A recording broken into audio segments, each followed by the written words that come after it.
Hello and welcome back to Gardening with Ben. Welcome to our new episode for today.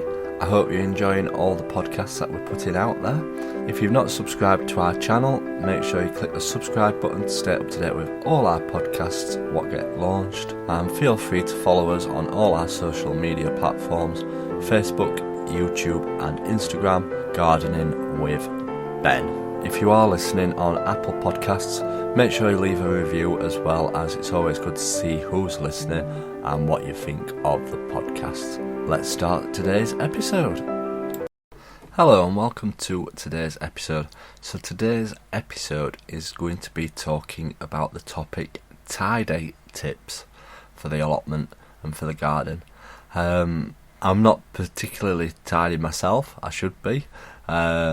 I have a good tidy up in the springtime and around now, but once I get going I'm not always brilliantly tidy, but I do try to keep my plot nice and tidy and keep it in ship shape.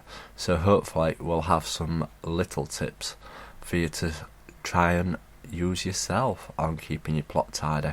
Now, one tip that I've used myself and I've seen others use quite a bit is that for their seeds, what they get for the plants, they use index cards, which necessarily means that you can put the calendar months on the top of them and then separate all your seeds into the months that they should be planted.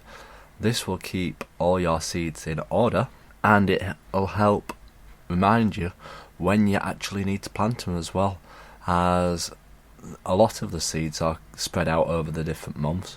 They're not all necessarily planted in the same month, so it's good to separate them and keep them tidy, and you will know what you need to be planting. Plus, if you've got duplicates of seeds, you could use a seed swap website on Facebook and share your spare seeds with other people. I know I get a lot of duplicates and I pass them on to family and friends that I don't necessarily need them for, or I'll grow them and then I'll pass on the plants to other people on our allotment site, which is good to share stuff with one another. If you've got the space to grow it, why not grow it and then share it out with other people. Another tidy tip what I can give you is that for the paths on my allotment I use something called black membrane.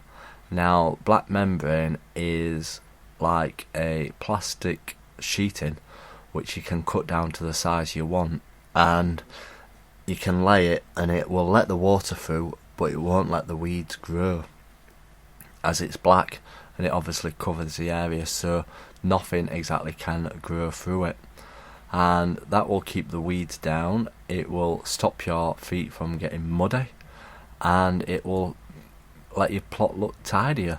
I've used this for many years. I've tried mulch from 1 year. I tried it and it just rots down and it attracts all the bugs and everything, so not necessarily brilliant, as you'll obviously be replacing it after a couple of years, as it won't last and it sticks in your shoes and gets everywhere as well.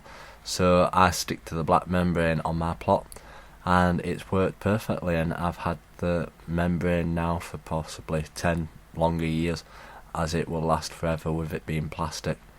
So that is one way of keeping things tidy. Another way of keeping things tidy is by planning and preparing.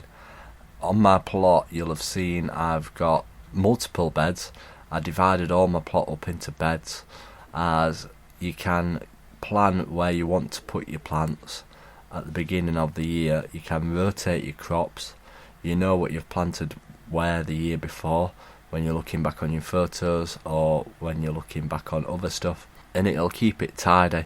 You can put flowers around the edge of the beds and grow the vegetables in the middle to make it look nice, spruce it up, and that is basically the tidy tip for your flower beds and your vegetable beds. Another tidy tip for is if you keep your tools in your shed at home. I don't keep my tools in my shed at the allotment, as they'll obviously get pinched, is by putting brackets up on the wall and hanging all your tools up on the shed wall.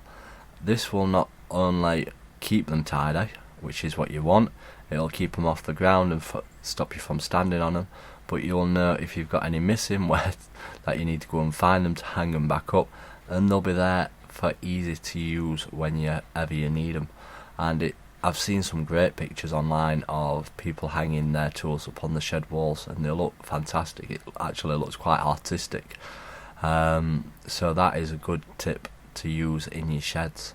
If you've got tools, hang them up on your walls rather than just lay them all together. It will make them look tidier and more presentable, and it'll make your shed look posher. So that has been some of our tidy tips for today. Thank you for listening to today's podcast. I hope that you have enjoyed it. Make sure you do click that subscribe button to stay up to date with all our podcasts, which get launched on a daily basis at the moment. And feel free to follow us on our social medias, Facebook, Instagram and YouTube, Gardening with Ben. Obviously on YouTube you get to see all the videos as well, which we launch regularly. And if you'd like to support Gardening with Ben, check out the link below in the description from our shop, where you can purchase fantastic gardening hoodies and t-shirts. You can also buy a Gardening with Ben mug to be drinking your own brew out of while listening to this podcast. And we've launched recently a fantastic range of greeting cards which can be used for any occasion, and also for letters to send to family and friends. So thanks for listening, and as always, remember, keep gardening.